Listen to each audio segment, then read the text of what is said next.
Diverses personnalités ici à Bruxelles, des affaires étrangères et de l'Union européenne, et j'ai exprimé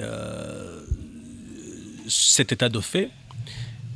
Au Burundi, le pays a été attaqué par des individus armés et en leur sein des enfants soldats. Et des armes ont été saisies dans les mains des gens de l'opposition, mais nous n'avons jamais vu, ne fût-ce qu'une seule déclaration qui condamne ces attaques ou qui condamne le fait d'utiliser des enfants soldats. Je pense que pour l'Union européenne, c'est un manquement grave à l'endroit d'un pays comme le Burundi, qui a toujours fait objet de plusieurs déclarations de l'Union européenne. Pourtant, la presse internationale en a toujours fait écho et certains individus ont même déclaré par la voix des ondes, je parle du général Léonard, qui a bel et bien signifié que le jet de grenades, les assassinats ciblés à Bujumbura, c'est eux qui sont en train de le faire. Est-ce qu'il y a eu une déclaration quelconque de l'Union européenne? Aucune. Le président ougandais a été désigné comme facilitateur, pas comme médiateur. Il n'y a pas une négociation entre le gouvernement et l'opposition. Il y a un dialogue qui a été rétabli parce qu'il s'était arrêté lorsque l'opposition avait récusé le médiateur, le premier qui était l'envoyé des Nations Unies, Saïd Djinnit, et le second qui était récusé par d'autres partis de la mouvance, qui était l'ambassadeur Batili. Au moment où nous parlons, il y a un dialogue qui reprend. Mais ce dialogue qui reprend n'arrête rien en ce qui concerne le processus électoral qui était en cours.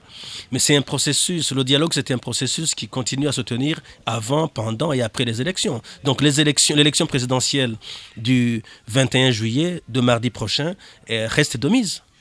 La constitution de la République du Burundi, elle est là. On ne la piétine pas et on ne l'a jamais piétinée. Raison pour laquelle, au lieu de placer l'élection le 30 juillet comme c'était recommandé, qui était déjà une violation de la Constitution, la Commission électorale nationale indépendante du Burundi l'a placé le 21 juillet. Pourquoi? Parce que l'élection présidentielle ne peut pas être au-delà du 26 juillet. Comme c'est une élection à 2 tours, et comme c'est une élection qui doit se passer avant la sénatoriale qui, elle, est placée le 24 juillet, eh bien, la seule date possible et rouge limite, c'était le 21 juillet. Ceux qui avaient cru à une hécatombe qui allait s'abattre sur le Burundi, eh bien, ils ont déchanté. Ils ont compris que l'élection du 29 juin s'est passée dans un climat apaisé, dans un climat de quiétude généralisée sur tout le territoire national. Alors, même l'élection présidentielle se tiendra dans un climat paisible et apaisé. Il y a une recommandation de mettre sur pied un gouvernement d'union nationale, mais dans quelle mesure? Je vous apprends que d'abord notre constitution recommande déjà un gouvernement d'union nationale, parce que la Constitution de la République du Burundi exige que chaque parti qui a atteint 5% aux élections fasse partie du gouvernement. Nous allons aux élections le 21 juillet. Ça, c'est une date rouge. C'est une ligne rouge que personne ne peut franchir. Le Burundi est un État souverain qui organise les élections dans les délais constitutionnels. On ne fait pas fi de cette situation parce qu'il n'y a pas une situation d'insécurité dans le pays, il n'y a pas une situation de perturbation sur tout le territoire national. Il y a eu quelques soubresauts qui ont vite été maîtrisés, mais la situation elle est propice pour des élections apaisées. Il y a une grande campagne de médisance contre le Burundi. C'est faux, archi faux. On ne peut pas récolter tous les ragots qui se racontent dans la rue et les placer dans la presse internationale pour dire qu'ils deviennent une vérité ou une réalité. Cette milice Imbonerakure dont on parle, raison pour laquelle d'ailleurs je m'inscris en faux contre ces prises de position de la part de l'Union européenne ou d'autres partenaires du Burundi qui ont toujours accusé des Imbonerakure de détenir des armes, mais qui n'ont jamais su en apporter la moindre preuve. Mais chaque fois, ceux qui sont attrapés en détention illégale d'armes, ce sont des gens de l'opposition.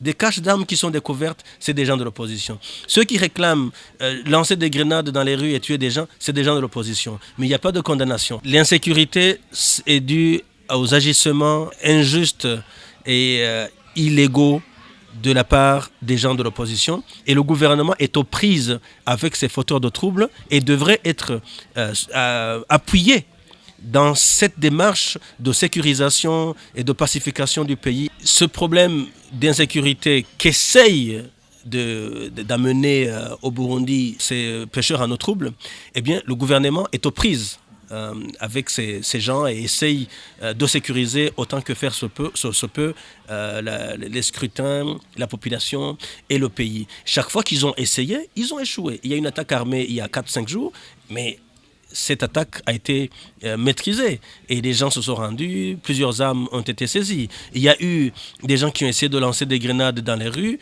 mais qui ont vite été maîtrisés. Il y a des gens qui essaient de tirer dans les quartiers, mais maintenant, si vous y allez, vous trouvez qu'il y a la quiétude. Il y aura une mission d'observation de l'EAC.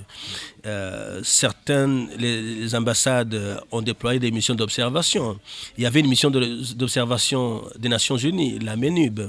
Et si l'Union européenne s'est retirée, mais on ne peut pas les forcer. Mais nous voudrions bien que des observateurs viennent, parce que le président de la République du Burundi a appelé tous les partenaires du Burundi, à la région, aux Nations Unies, à l'Union africaine, d'envoyer des observateurs avant, pendant et après les élections. Nous espérons que les gens pourront cette fois-ci scruter la réalité, la situation au Burundi et comprendre ce qui les a échappés. Pourquoi? Il y a quelque chose qui leur échappe. Il y a quelque chose qui ne va pas. Ils croyaient que le 29, on allait avoir une guerre totale. La guerre n'est pas venue. Je pense que les gens devraient essayer d'appréhender la question burundaise d'une façon plus souple. Essayer de scruter, d'approcher le peuple burundais et le Burundi. Essayer de voir quelle est réellement la réalité sur le terrain. Parce que apparemment, des gens se basent sur de faux rapports et tirent des conclusions. Ce que les gens disent sur le Burundi est faux. Et à plus d'un titre, je viens de vous donner quelques exemples. On parle d'Imbonerakure armés, mais personne ne vous en apporte la moindre preuve. Mais ce qu'on voit sur le terrain, c'est des gens de l'opposition qui détiennent des armes et c'est le gouvernement qui est aux prises avec ses forces négatives. Mais au lieu d'être encouragé dans ce sens-là, c'est le gouvernement qui continue d'être condamné alors qu'il devait être encouragé et même appuyé.